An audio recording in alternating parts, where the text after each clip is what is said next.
गीता प्रथम अध्याय का महत्व। एक समय पार्वती जी ने महादेव जी से पूछा कि किस ज्ञान के बल पर संसार के सब लोग आपको शिव कहकर पूजते हैं।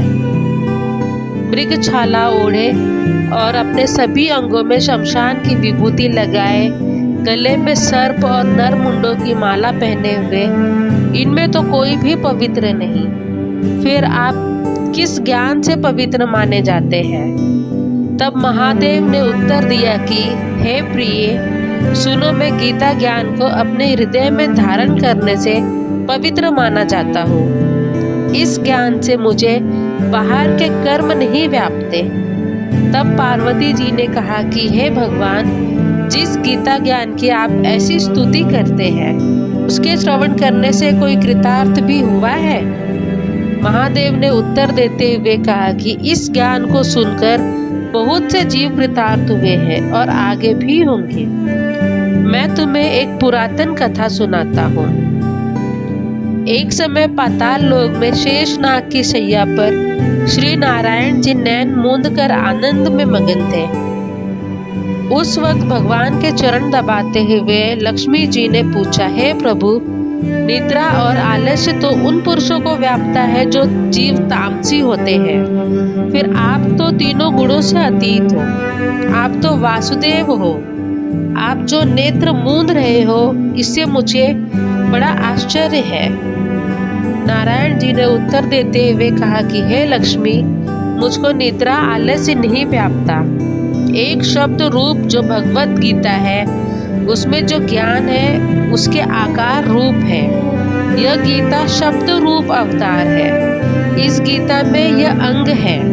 5 अध्याय मेरे मुख है, 10 अध्याय मेरी भुजा है, 16वां अध्याय मेरा हृदय और मन और मेरा उदर है, 17वां अध्याय मेरी जंघा है, 18वां अध्याय मेरे चरण है। गीता श्लोक ही मेरी नाड़ियाँ है और जो गीता के अक्षर है वो मेरा रोम रोम है। ऐसा मेरा शब्द रूपी जो गीता ज्ञान है, उसी के अर्थ में हृदय में विचार करता हूँ और बहुत आनंद प्राप्त होता हूँ। लक्ष्मी जी बोली, है श्री नारायण जी, जब श्री गीता जी का इतना ज्ञान है तो उसको सुनकर कोई जीव कृतार्थ भी हुआ है? सो मुझसे कहो। तब श्री नारायण ने कहा, हे लक्ष्मी, गीता ज्ञान को सुनकर बहुत से जीव कृतार्थ हुए हैं, सो तुम श्रवण करो। एक व्यक्ति था जो चांडालों के कर्म करता था और तेल नमक का व्यापार करता था। उसने एक बकरी पाली। एक दिन वह बकरी चराने वन में गया और वृक्ष से पत्ते तोड़ने लगा। वहां उसे एक सांप ने डस लिया, जिससे वह तुरंत मर गया। मरने के बाद उसने बहुत से नरक भोगे और फिर उसका जन्म बैल के रूप में हुआ। उस बैल को एक भिक्षुक ने मोल ले लिया। वो भिक्षुक उस पर चढ़कर सारे दिन मांगता फिरता और जो कुछ भिक्षा मांग कर लाता वो उसे अपने परिवार के साथ मिलकर खाता, और वो बैल सारी रात द्वार पर खड़े रहता। उसके खाने पीने का कोई भी ख्याल नहीं रखता था और सुबह होते ही बैल पर चढ़कर फिर मांगने निकल जाता। जब बहुत दिन हो गए तो वो बैल भूख से गिर गया, लेकिन उसके प्राण नहीं निकले। नगर के लोगों ने देखा और उस बैल को कोई तीर्थ का फल दिया तो कोई व्रत का फल दिया, तभी उसके बैल के प्राण नहीं छूटे। एक दिन गणिका आई। उसने लोगों से पूछा, यह कैसी भीड़ है? तो उन्होंने कहा कि इसके प्राण नहीं निकलते, अनेक पुण्यों का फल दे रहे हैं तो भी इसकी मुक्ति नहीं होती। तब गणिका ने कहा कि मैंने जो कर्म किया है उसका फल मैंने इस बैल को दे दिया है। इतना कहते ही बैल की मुक्ति हो गई। तब बैल ने एक ब्राह्मण के घर जन्म लिया। पिता ने उसका नाम सुशर्मा रखा।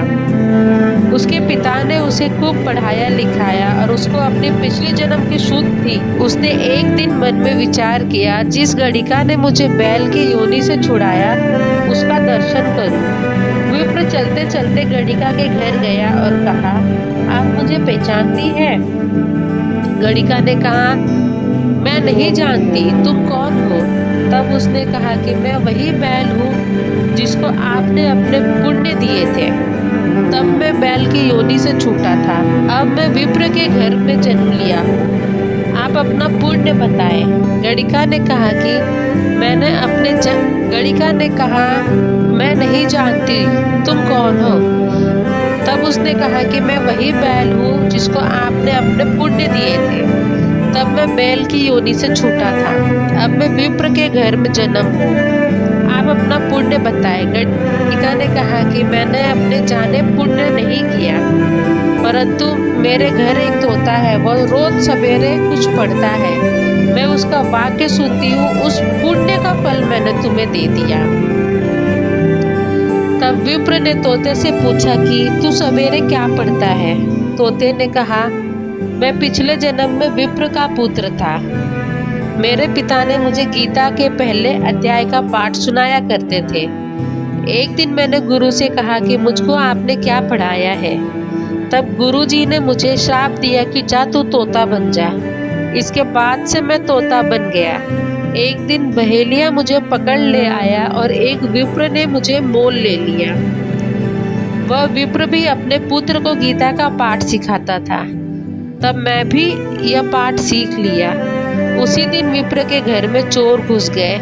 उन्हें धन तो प्राप्त नहीं हुआ, लेकिन वह मेरा पिंजरा उठा ले गए। उनकी यह गणिका मित्र थी, वह मुझे उसके पास ले आए। सो मैं नित्य प्रातः गीता जी के पहले अध्याय का पाठ करता हूँ, जिसे यह गणिका सुनती है, पर इस गणिका को समझ में नहीं आती। जो मैं पढ़ता हूँ वही इस गणिका ने तेरे निमित्त दिया था। वह श्री गीता जी के पहले अध्याय का फल था। तब विप्र ने कहा कि हे तोते, तू भी विप्र है और मेरे आशीर्वाद से तेरा कल्याण हो। सो हे लक्ष्मी। विप्र के इतना कहते ही वह तोता भी मुक्ति को प्राप्त हो गया। तब गणिका ने बुरे कर्म छोड़ भले कर्म ग्रहण किए और नित्य रोज स्नान करके श्री गीता जी के प्रथम अध्याय का पाठ करना शुरू कर दिया, जिससे उसकी भी मुक्ति हो गई। इसलिए जो गीता के प्रथम अध्याय को पढ़ता तथा सुनता है और अभ्यास करता है, उसे इस भवसागर को पार करने में कोई कठिनाई नहीं होती।